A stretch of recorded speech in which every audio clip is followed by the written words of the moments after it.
And with the guidance of the Cabinet Secretary, we shall be ensuring that we put in place and anything that will be needed to ensure the success of moving forward to the next level. And with regard to the Kcse examination, as already mentioned by the CEO and the Chair, we thank all the stakeholders that were able to work with us in ensuring that the exam was successfully implemented. Finally, we would wish to implore on our teachers, our parents and guardians to continue being good role models of the future generation that they are entrusted to take care of. Because as it is said, children learn what they live, and also children live what they learn. Please, as adults, as parents, as teachers, as leaders, let's ensure that we are better role models to our young ones as we go into the future. The youth are a reflection of the society that we live in. We must all therefore put concerted efforts in instilling good morals and discipline in our learners, in our children, to ensure that we have a better future as a country. Ladies and gentlemen, without taking my time, I know Kenyans are waiting anxiously for these results. It is my humble duty to now invite the Cabinet Secretary to make his remarks and thereafter release the results for the 2024 cohort of Kcse. Karibu, sir. Thank you. Thank you, PS. Please be seated. The Principal Secretary, State Department for Basic Education, Dr. Kcse. The Principal Secretary, Department of Higher Education and Research, Dr. Beatrice Nyangala. The Chairperson, Kenya National Examination Council, Professor Julius Nyabundi. Chairperson, Teacher Service Commission, Mr. Jamlek Muturi. The CEO, Kenya National Examination Council, Dr. David Njengere. The NEC Council members present, the senior government officials from the Ministry of Education, Ministry of Interior, and all other government ministries present, representatives of education-related unions and associations, members of the press, ladies and gentlemen, good morning. For the first time in more than 30 years, I stand here today to speak about a secondary school subsector which henceforth faces a massive transformation arising from the first implementation of the competency-based education. I say this because the exit of the 2024 Kenya Certificate of Secondary Education examination candidates from our high schools and absence of Form 1 class in 2025 now means that we have a trimmer senior school section of classes ranging from Form 2 to Form 4. In sync with these changes, our first cohort of CBE learners who joined grade 9 this year will be transitioning to grade 10 in 2026, calling for an urgent and formidable measure to ensure our senior schools are ready for the CBC pioneers. With the release of the 2024 Kcse results today, we have started a gradual phase-out of an examination that has been offered for 35 years, with the last one expected to be held in 2027. I therefore wish to immensely thank all our education sector stakeholders who have year after year put their best foot forward to ensure they adequately prepare our Kcse candidates to administer the annual examinations ever so successfully and smoothly.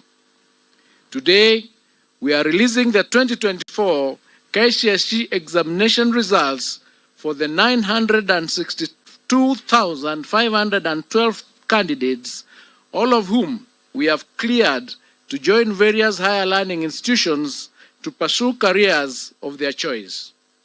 For in our education system, we have created space for all our Kcse graduates, irrespective of their grades, in line with our government mantra of leaving no one behind. With immense gratitude, I register my appreciation to His Excellency the President, Dr. William Ruto, for entrusting and fully supporting our team critical reforms in the education sector. Given that the education sector impacts each household at an individual level, I have promised to meticulously lead the sector in the rollout of the reforms proposed under the Presidential Working Party on Education Reform with precision and success. I take this opportunity to thank all the sector players from the Ministry of Education, the Ministry of Interior and National Administration, the Ministry of ICT, the Teacher Service Commission, and all other MDAs for their concerted efforts during the administration period of the 2024 Kcse examination. Further, I wish to thank all center managers, supervisors, and invigilators who participated in the conduct of the 2024 Kcse examination, and especially for upholding the integrity of our education system. Before I delve into the 2024 Kcse examination, pardon me to touch on a few other issues affecting the education sector. The start of the 2025 academic calendar year on Monday, January 6, 2025, marked an incredible watershed in our sustained implementation of CBC. As a government, I am proud to announce that we surmounted the expected challenges in efforts to place all the 2024 grade 8 learners in classrooms at grade 9.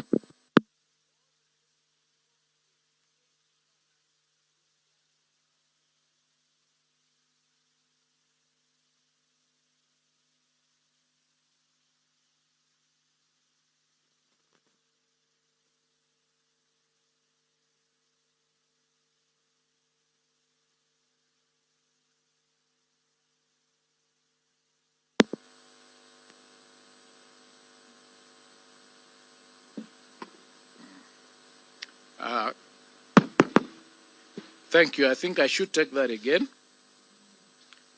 The start of the 2025 academic calendar year that we started on Monday, the 6th of 2025, marked an incredible watershed in our sustained implementation of the CBC.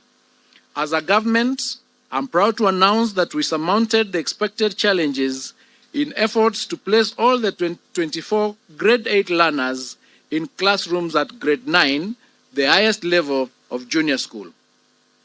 As we speak now, we have constructed 14,500 classrooms for our grade 9 learners, and we are set to achieve the target of 16,000 by the end of this month. This has been made possible by the government's generous disbursement of Kenya shillings 11 billion to schools across the country for the construction of 11,000 grade 9 classrooms. A further 6.8 billion was allocated to the National Government Constituency Development Bank Fund, being 3.4 billion from the Ministry of Education and 3.4 billion in matching funds from CDF for 6,800 classrooms.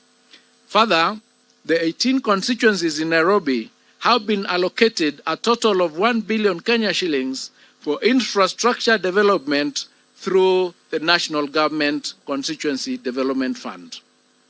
I wish to most sincerely thank all our members of Parliament for their outstanding cooperation and efforts in the construction of the classrooms for junior school. Additionally, the Ministry will construct a further 7,290 classrooms to address the increased enrollment to ensure smooth transition for the cohort. The Ministry has also procured 9,926,618 textbooks for grade 9, which have been distributed to schools, with the exercise expected to be completed by the end of this month. I have directed the Kenya Institute of Curriculum Development to work robustly and ensure that all required textbooks and other instruction materials are available for use by our learners. Having successfully transitioned to the highest level in junior school, our focus will now shift to starting off senior school in January 2026. Under the senior school, we are expected to mount 3 pathways for our learners. These are the STEM pathway, the social sciences pathway, and the arts and sports pathway.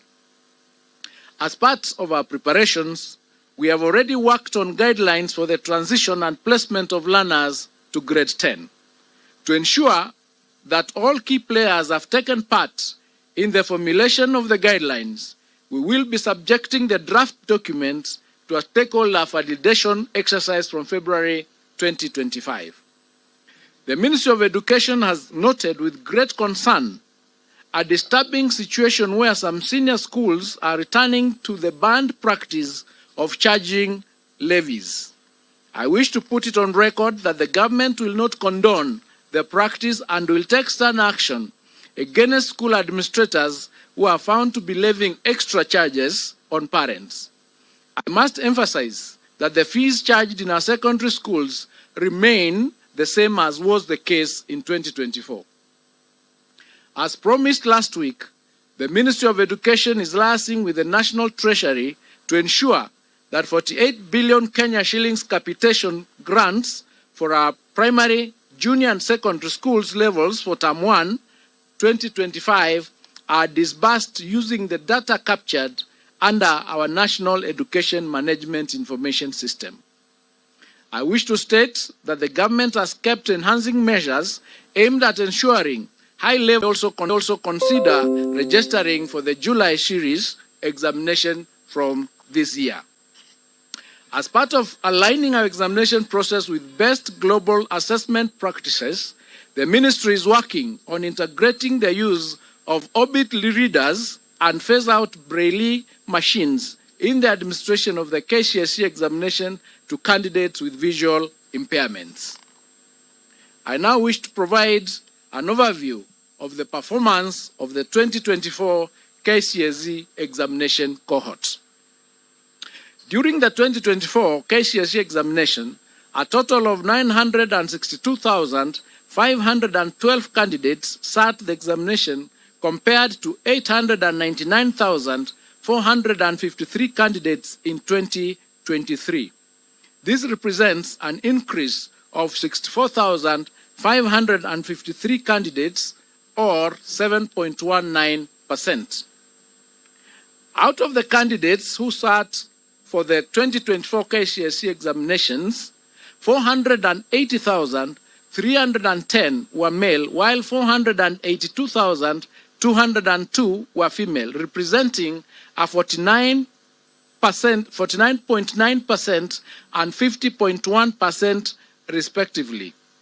This is the first time since inception of Kcse examination that female candidates are more than the male candidates. During the year 2024, the Kcse examination, 14 counties had a significant entry of more male than female candidates. These counties include Garissa, which had 62.8% against 37.17%. Mandera, 63.83% against 36.17%. Wajir had 60.27% against 39.73%. Turkana had 59.64% against 40.36%. Samburu had 53.41% against 46.59%. Narok had 52.77% against 47.23%. Homa Bay had 52.81% against 47.19%. West Pokot had 53.52% against 46.48%. Mombasa had 51.31% against 48.83%. Migori had 51.02% against 48.98%. Embu had 51.09% against 48.91%. Kcse had 51.03% against 48.97%. Nyamira had 51.39% against 48.61%, and Baringo had 51.67% against 48.69%. On the other hand, 14 counties had significant entry more female than male candidates as follows. Vihiga had 55.15% against 44.85%. Elgeyo Marakwet had 53.76% against 46.24%. Kirinyaga had 51.46% against 48.54%. Meru had 51.69% against 48.31%. Kiambu had 52.78% against 47.22%. Nairobi had 52.41% against 47.59%. Kisumu had 52.39% against 47.61%.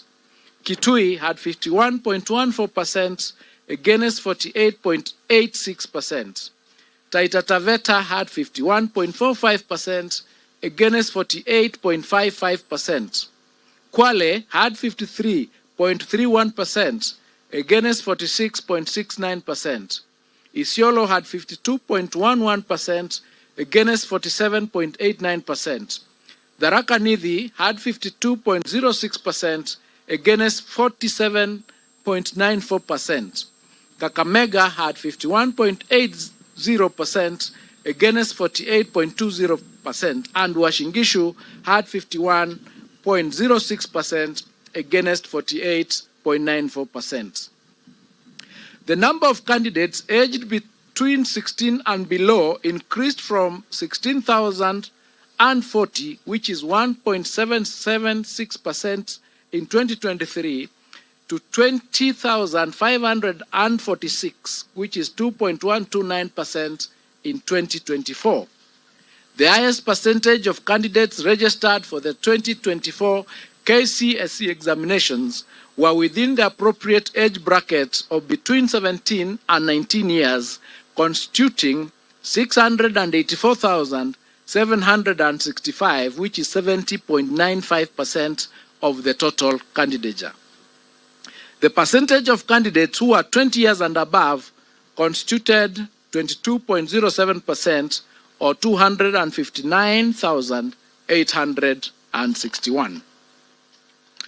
Out of the 30 subjects offered in 2024 Kcse examination, 17 subjects recorded a significant improvement in performance. These subjects were mathematics alternative A and B, biology, physics, chemistry, general science, history and government, geography, IRE, agriculture, woodwork, metalwork, drawing and design, aviation technology, computer studies, Kenya Sign Language, and business studies. 10 subjects recorded a drop in performance, and these were English, Kiswahili, biology for the blind, CRE, home science, building construction, electricity, French, Germany, and music. Female candidates recorded better mean score performance than male candidates in the following 7 subjects: English 101, Kiswahili 102, Kenya Sign Language 504, French 501, Home Science 441, CRE 313, and Art and Design 442. Male candidates, on the other hand, recorded a better mean score performance than female candidates in 23 subjects, and these are mathematics alternative A and B, biology and biology for the blind, physics, chemistry, general science, history and government, geography, IRE, woodwork, metalwork, building and construction, power mechanics, electricity, drawing and design, aviation technology, agriculture, computer studies, German, Arabic, music, and business studies.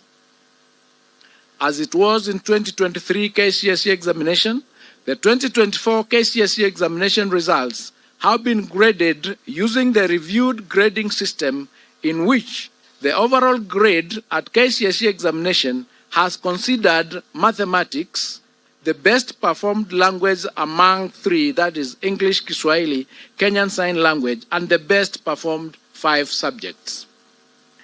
There were 1,693 or 0.18% candidates who obtained an overall grade A in the year 2024 Kcse examination compared to 1,216 or 0.14% candidates in 2023. The number of candidates with direct university entry qualifications of grade C+ and above was 246,391, translated to 25.53% in the year 2024, compared to 201,133, which is 22.27% in the year 2023. And this is attributed to the improved or new grading system. The number of candidates with grade C-, which is TVET diploma and above, was 476,889, translated to 49.41% in the year 2024 Kcse examination, compared to 401,216, which is translated to 44.42% in 2023. The number of candidates attaining a pass grade, which is grade D+ and above, was 605,774, which is 62.76% in the year 2024 Kcse examination, compared to 526,222, which is 58.27% in 2023. To enhance the credibility of the examination process, for the first time, candidates' examination question papers was personalized and anonymized. This helps to improve objectivity during marking and holding candidates personally responsible for any irregularities. There were 840 candidates who were involved in examination irregularities in 2024, and their examination results have been cancelled. The Council is empowered in law as provided in the Kenya National Examination Council, Handling of Examination Irregularities, Rules of 2015, Legal Notice number 132 of 2015, Rule number 8, to withhold the results of any candidate or examination center suspected of having been involved in an examination irregularity or malpractice pending completion of investigations. To this end, the results of 2,829 candidates suspected to have involved in the examination irregularities have been withheld pending completion of investigations that should be completed within a period of 30 days from the official release of examination results, which is today. It is unfortunate that a few contracted professionals and teachers are still insistent on ruining the future of our learners by subjecting them to examination malpractices. 91 contracted professionals were reported to have been involved in aiding examination malpractices. Firm disciplinary action will be taken against such teachers. Individual 2024 Kcse candidate examination online through a secure link on the NEC website or directly through the following website: https://results.nec.ac.ke. Candidates will be required to enter the candidate's index number and any one of the names as per the registration data for the 2024 examination results.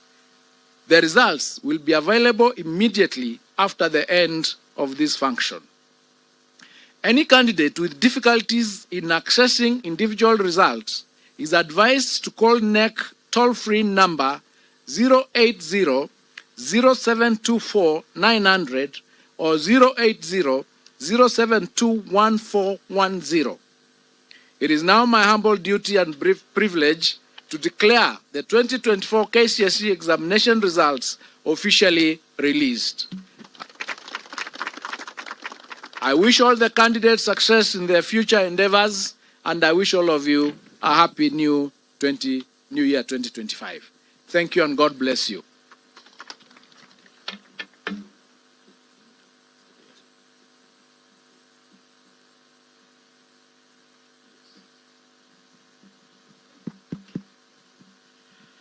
We will request that the results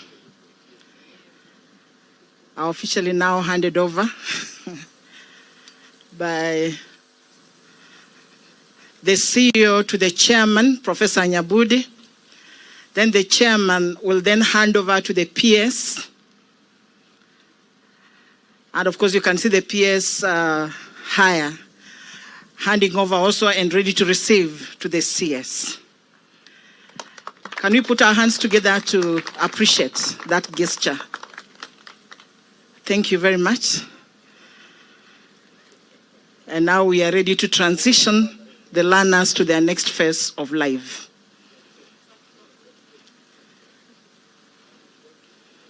Thank you very much, and we can take our seats. As we take our seats, allow me, sir, to invite Mr. Ahmed Mtanga to come and give us the closing prayer, and thereafter, then we shall proceed for the tree planting by our chief guest after the prayer. Mr. Mtanga. Thank you very much, Master of Ceremonies. We may stand. أعوذ بالله من الشيطان الرجيم بسم الله الرحمن الرحيم ألم نشرح لك صدرك ووضعنا عنك وزرك الذي أنقض ظهرك ورفعنا لك ذكرك فإن مع العسر يسرا إن مع العسر يسرا فإذا فرغت فانصب وإلى ربك فارغب. Ya Allah, we recognize your presence in this meeting, and we thank you for the meeting and the way it has proceeded. We thank you for the leadership that you have bestowed on us. And we thank you, Ya Allah, for the blessings that you gave us and the responsibility you gave us to bestow our energies and our efforts on the path towards giving our young children their future. Ya Allah, we ask you especially to grant every family that had a candidate joy and celebration today, and grant them the wisdom to remember you as they thank you for the sacrifices that they have made. Ya Allah, we especially thank you, especially for our cabinet secretary, the permanent secretaries, our chairman and our CEO, and all the people who are involved in processing these examination results. It was a tedious affair, Ya Allah, and you know the sacrifices people made, and you have specifically said in the Quran, Inna ma'ala usri yusra, verily after every hardship there is ease. And therefore we know that today as we celebrate, it is a day for us to feel the ease. Ya Allah, bless the congregation that is here today, our fourth estate, members of the fourth estate who have endured the climate as it is. They are not under any shade. Ya Allah, give them the perseverance and allow them to give the objective reporting so that today every family will know what we have processed here today. Wassalatu wassalamu ala Muhammad wa ala alihi wa sahbihi ajma'in walhamdulillahi rabbil alamin. Amin, thumma amin, thumma amin. Amen. Thank you. Sir, we request that we proceed to the tree planting site.